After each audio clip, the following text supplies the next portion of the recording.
on est de retour pour la deuxième partie de notre émission Convergence avec toujours Monsieur Yves Placide, Ferrat à la technique, Madame Béa, Madame Murley et notre invitée d'aujourd'hui, Madame Ayana Oshun.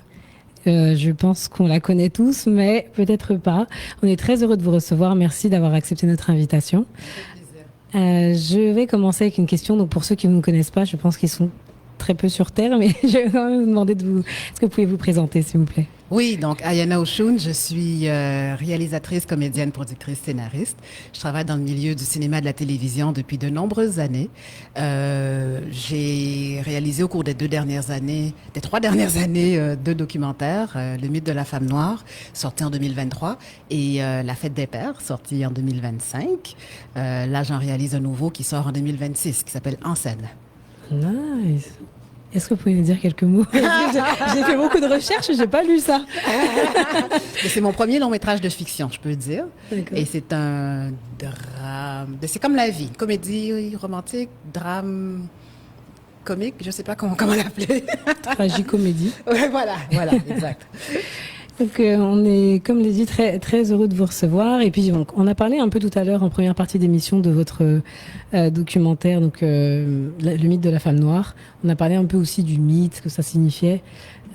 Puis, là, on va parler un peu plus de votre dernier documentaire, La fête des pères. Surtout que c'est un peu particulier parce que, comme vous l'aviez expliqué, c'était un peu difficile de passer ce pas et de faire un documentaire sur ce sujet qui traite en fait de l'absence des pères noirs dans les communautés noires. Je voudrais que vous nous parliez un peu de ça, comment vous avez passé ce pas, surtout que vous aviez vécu ça avec votre père.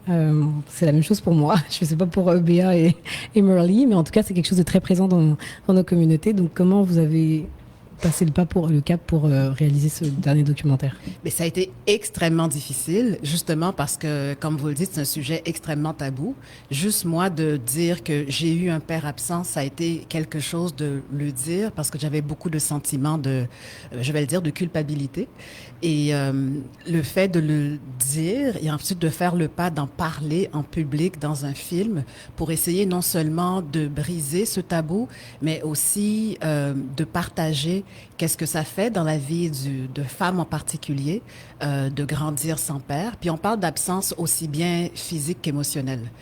Parce qu'un père peut avoir quitté une famille, mais il y a aussi des pères qui sont présents pour mettre le pain sur la table, mais qui sont très peu présents de manière émotive. À ce moment-là, on parle aussi de père absent. C'est très intéressant. Et puis, bon, bien sûr, j'ai vu le documentaire, j'ai bien sûr pleuré, évidemment. Je l'ai vu aussi avec mon fils. Et il y avait quelque chose de très réparateur qui voit ça, que je lui explique un peu ce que moi j'ai vécu, ce que lui a vécu, parce que je suis son seul parent aussi, ce qu'on reproduit. Dans votre documentaire, vous avez fait aussi des recherches plus archéologiques avec l'esclavage. Vous êtes retourné en Guadeloupe, d'ailleurs. Vous avez même fait un rituel. Et voilà, je voulais parler un peu de cette dimension spirituelle aussi. Donc, je sais qu'il y a des effets sociaux, évidemment, dans le choix des compagnons, de le fait qu'on reproduise les mêmes schémas, comme ça a été le cas pour moi, par exemple. Mais la dimension spirituelle, est-ce que vous pouvez nous en parler? Parce que vous l'avez mis dans votre documentaire et j'aimerais savoir ce que vous en pensez et pourquoi vous avez intégré Oui, cet donc aspect. je suis allée en Guadeloupe pour interviewer un certain nombre de spécialistes de la question. Et vu qu'on était là pour 5 jours en Guadeloupe pour tourner des parties du documentaire, à un moment donné, j'ai rencontré une femme magnifique puis qui m'a dit elle faisait des rituels pour aider les personnes à se sortir, si on veut, de traumas qu'ils auraient vécu. On appelle ça l'Atma Jansu, c'est d'origine mexicaine, et ça se fait dans l'eau. Donc, grosso modo, c'est comme des massages dans l'eau et puis apparemment, l'eau aurait des vertus réparatrices. Puis c'est une dimension, la dimension de la nature m'intéressait beaucoup. Ça fait beaucoup, je trouve, partie des cultures noires. C'est cette connexion de manière ancestrale, en tout cas, c'est cette connexion aux forêts, au ciel, au soleil et à l'eau en particulier. Au départ, c'est pas moi qui devais faire le rituel, c'est une autre personne. Et cette personne s'est désistée. Et vu qu'on était sur cette plage, avec moi et l'équipe caméra, j'ai dit, OK, je vais le faire. Donc, je l'ai fait. Et franchement, après le tournage, j'avais très peu de souvenirs de ce qui s'était passé parce que elle m'avait comme aidé à me rappeler certaines choses que j'avais enfouies, à me souvenir de certaines choses. Ça a fait ressurgir énormément d'émotions. Et à la fin du tournage, j'ai dit à l'équipe, bon, ben, c'était le fun, mais ce sera jamais dans le film. Parce que c'était tellement personnel, tellement intime. Pour moi, il n'était pas question que je montre ça au grand public. C'était déjà assez que je parle de père absent. J'allais pas en plus me montrer en train de vivre des choses pareilles devant tout le monde, effectivement. Et donc, rendu au montage, je l'ai dit à mon monteur, Alex, et j'ai dit, bon, quand tu vas regarder les roches, c'est-à-dire tout ce qu'on a tourné au documentaire, tu verras en Guadeloupe, il y a une partie où on fait un rituel. C'est pas la peine de le regarder, mais si tu le regardes, sache que je ne veux pas que ce soit dans le film. Il a dit, OK, pas de problème. Puis, à un moment donné, au cours du montage, il y a eu plusieurs versions. Il y a une partie où je lis une lettre à mon père, qui est une vraie lettre que j'ai vraiment lue à mon père au téléphone il y a des années. Et c'est une lettre qui nous a vraiment permis de renouveler, si on veut, notre relation. Et dans le documentaire, je m'étais filmée au téléphone en train de lire la lettre que j'avais toujours. Et au montage, ça marchait vraiment pas. Et Alex m'a dit, ben écoute, sors, je vais faire quelque chose, puis reviens. OK? Qu'est-ce que tu vas faire? Et quand je suis revenue, il avait mis ma lettre sur les images du rituel. Et ça m'a bouleversée. Et comme cinéaste, j'ai réalisé que ça marchait. Mais comme personne humaine, j'ai eu, comme on dit, la chienne. J'ai eu peur de montrer ces choses-là à la caméra. Mais Alex était touché lui aussi. Il l'a montré à sa conjointe qui s'est mise à pleurer. Et je me suis dit, bon, OK, je vais le faire. Donc, c'est pour ça que cette séquence-là est dans le documentaire. Et justement, là, vous parliez du fait que ce soit très intime, que tout le processus pour le mettre dans le documentaire. Je trouve que justement, vos documentaires, les deux que j'ai vus, là, La fête des pères puis le mythe de la femme noire, j'ai vu que vous en avez fait avant, mais je ne les ai pas vus ceux-là. Mais ces derniers-là en particulier, il y a quelque chose de très authentique qui est propre, vraiment, je trouve, à vous. Parce que j'ai vu quand même pas mal de documentaires, même sur les sujets qui m'intéressent, race, genre. Et je me demandais comment vous avez fait pour incorporer ça, surtout que ça comporte des parties avec des interviews. Comment vous avez rendu ça aussi authentique, aussi vrai et ouais, c'est ça, réel? Parce que des fois, je trouve qu'il y a beaucoup de montage ou de choses qui sont faites et que ça coupe un peu de l'émotion finalement. Donc oui. L'authenticité, je me demanderais quel processus vous avez eu pour l'incorporer autant dans vos films? Je dirais que c'est un processus quasiment d'effeuillage. C'est-à-dire que le premier montage, il n'y avait pas grand-chose de tout ça parce que, comme toute personne, je préfère parler au « il » ou au « elle » plutôt qu'au « je ». Puis, j'avais cette conception que de parler au « je », c'était trop regarder mon nombril, que c'était pas intéressant. Puis, je ne voulais pas faire de thérapie en public, ça n'intéresse personne. Puis, c'est qu'au fur et à mesure des montages et du temps qu'on prend pour essayer de développer. C'est important, cette notion de temps-là aussi, pour aller de plus en plus loin, puis de travailler avec des bons collaborateurs aussi. Donc, comment je fais? Je pense que c'est non seulement la conscience que c'est mieux, quelque part, pour moi et pour tout le monde, parce qu'on dit il y a une phrase qu'on dit toujours, c'est pour les raconteurs d'histoire, c'est que l'histoire d'un individu, c'est l'histoire de toute une communauté, de tout un monde.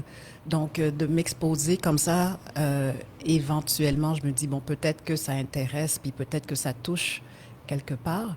Puis, j'ai aussi conscience que, comme femme noire, nos histoires sont tellement peu représentées que peut-être que mon histoire appartenait aussi à toutes les femmes noires, à beaucoup de femmes noires, je devrais dire toutes là, mais à de nombreuses femmes noires, et puis que peut-être qu'elles se reconnaîtraient à travers ce processus-là. Puis, donc ça, c'est la première réponse. La deuxième, c'est un travail énorme sur moi-même.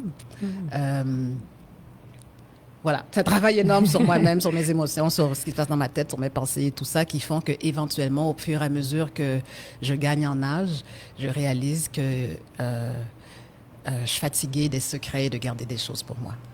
Justement, on a parlé un peu de technique et de processus. On va revenir un peu au cinéma, la technique, mais en tout cas, on va revenir un peu en arrière. Vous avez fait des études en cinéma, évidemment. On a des questions pour vous. Madame Murley, je vous laisse le micro.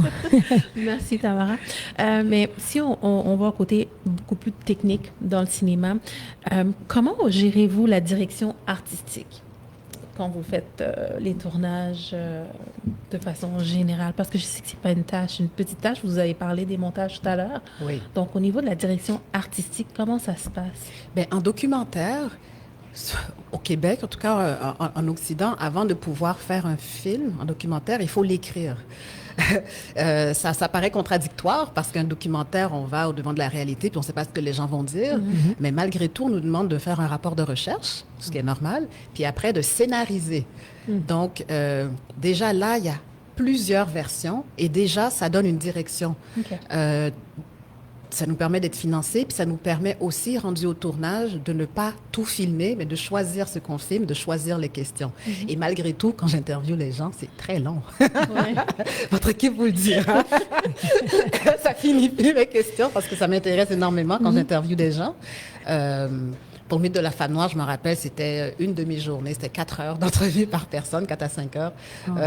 Pour la fête des pères, c'était un bon 3-4 heures par entrevue, donc c'est extrêmement long. Certaines personnes, c'était des jours. Donc, déjà, ce processus justement scénaristique permet de circonscrire les choses et permet d'avoir cette direction, si on veut, artistique. Puis après, il y a une deuxième écriture qui se fait au tournage. Puis après, il y a une troisième écriture qui se fait au montage. Donc, de plus en plus, les choses se raffinent, les choses se précisent, puis éventuellement, il y a une voix simple, je dirais, qui ressort. Oui. Moi, je dirais, là, je vais aller un petit peu plus de l'autre côté, parce que vous êtes actrice aussi. Oui. Et je sais qu'on parle de la femme noire. Je trouve que surtout dans la communauté québécoise, il n'y en a pas beaucoup de femmes noires. On commence à voir beaucoup plus d'acteurs. Je sais qu'en grandissant, en arrivant ici au Québec, j'ai vu Didier Lucien, Frédéric Pierre, j'en ai vu, mais on n'en voyait pas assez. Et tout ça pour aboutir à ma question, je me dis, est-ce que tu penses qu'il y aurait un Tyler Perry ici au Canada, dans l'industrie québécoise ou canadienne, qui pourrait peut-être encadrer beaucoup plus de... Parce que je sais qu'il, lui, fait un travail énorme et je me dis, on ne sait jamais, peut-être ça pourrait être toi aussi dans le futur. Et parce que je sais que dans le cinéma américain, on parle de Taraji P. Henson qui en parle, Sherry Shepherd, Angela Bassett, je pourrais en nommer Viola Davis aussi. Ce sont des femmes qui travaillent fort, puis après beaucoup d'années de carrière, qui se disent qu'elles ressentent qu'elles n'ont pas le mérite, elles n'en font pas assez et qu'on leur donne pas la plateforme. Donc, je sais que je parle beaucoup, mais je dirais, est-ce que tu penses qu'il y aurait un Tyler Perry ou bien une plateforme qui pourrait donner beaucoup plus d'opportunités aux acteurs, actrices noirs ici au Canada, ici au Québec? Oui, mais on ne peut pas ignorer qu'il y a énormément de barrières systémiques en Occident. Il y en a aussi aux États-Unis. Tyler Perry, qui est l'éléphant, si on veut, dans l'industrie aux États-Unis. Oui. C'est une personne. Puis il a réussi justement en créant son propre système, en sortant du système qui lui donnait ces barrières systémiques-là. Et malgré ça, il a beaucoup de... Oui, effectivement. Alors, il s'est dit, moi, je vais faire des films pour ma communauté. Il a commencé par le théâtre. Dans le milieu des églises, surtout. Donc, son théâtre et son cinéma s'adressaient surtout à ce public-là qu'Hollywood ignorait. Et là, quand Hollywood a réalisé que, oh, il y a un marché là, OK. Donc là, ils ont commencé à travailler avec lui. Donc, ici aussi, il y a un marché, bon, moins important qu'aux États-Unis, mais il existe. Puis, il y a énormément de créateurs. Il y a moi, il y en a beaucoup au Québec, il y en a beaucoup à Toronto, il y en a d'autres ailleurs au Canada. Donc, ces talents-là, ces créateurs-là existent. Au cours des dernières années, on en a vu un peu plus. Pourquoi on en a vu un peu plus? Parce qu'il y avait un financement pour les faire sortir, si on veut, parce que à cause de la mort de George Floyd en 2020, certains paliers gouvernementaux se sont mis à donner des investissements spécifiquement pour les personnes racisées. Donc, ça a donné une opportunité pour plusieurs créateurs de s'exprimer. Et tout à coup, on a dit, il y a des talents afro-racisés au Québec et au Canada.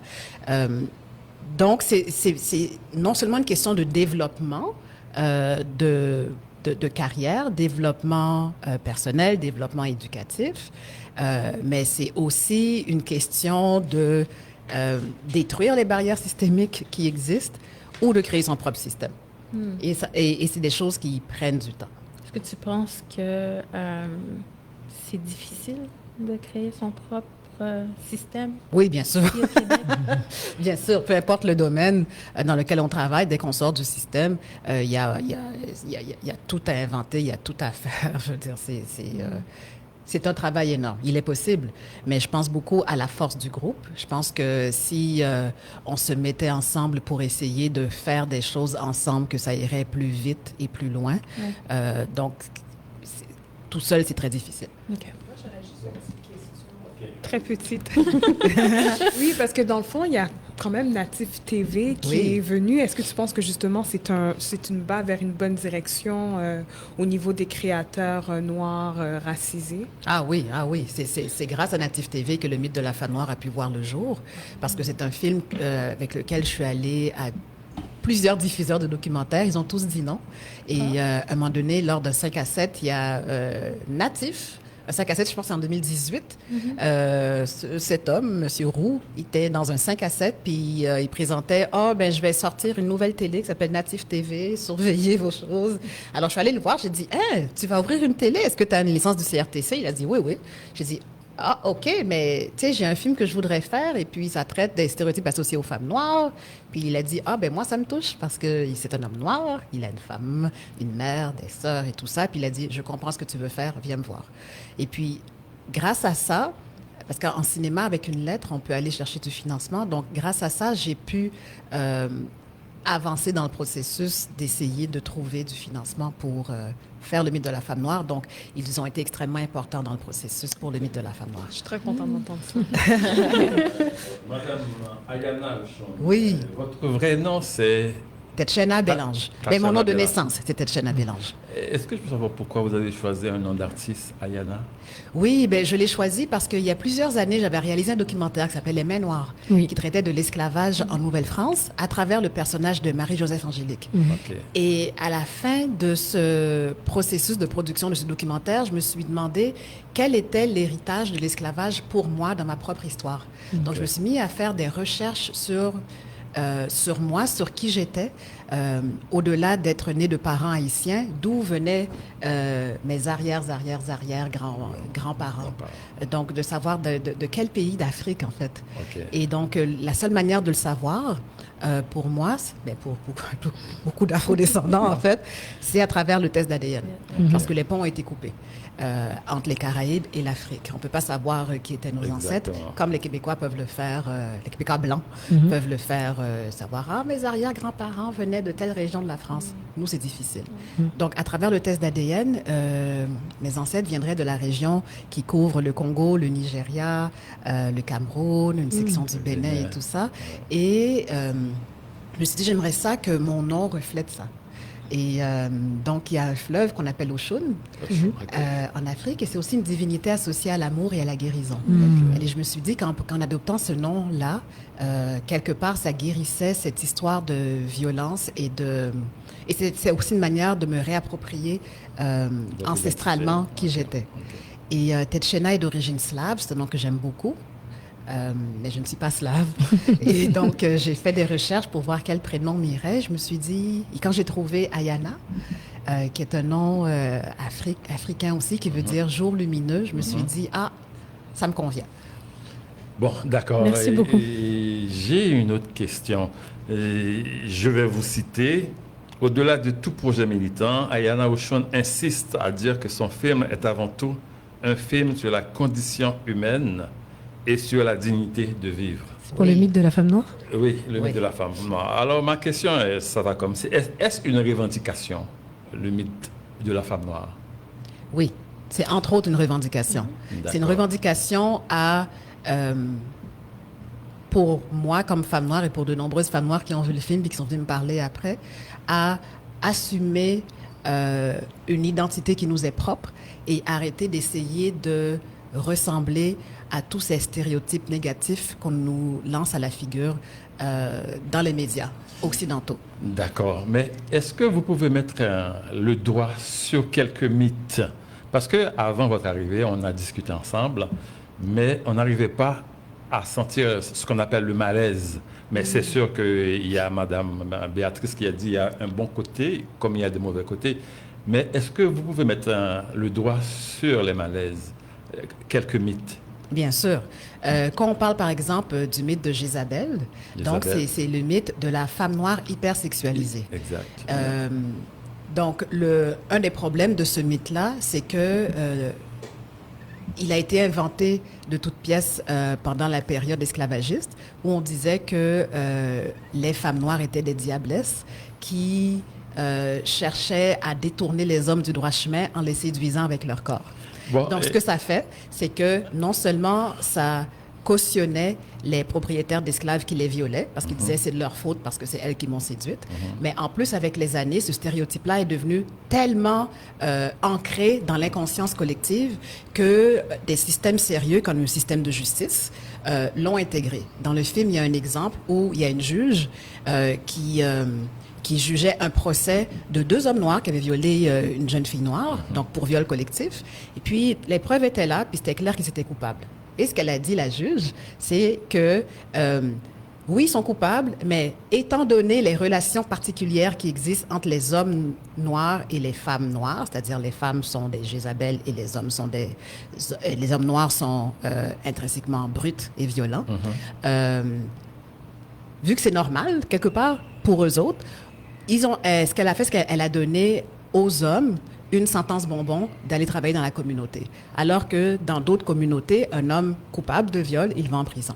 OK. Donc, il y a vraiment des effets dans la société. Là, notre émission, elle touche à sa fin. Et c'était ravi, mais merci beaucoup. J'ai adoré nos échanges.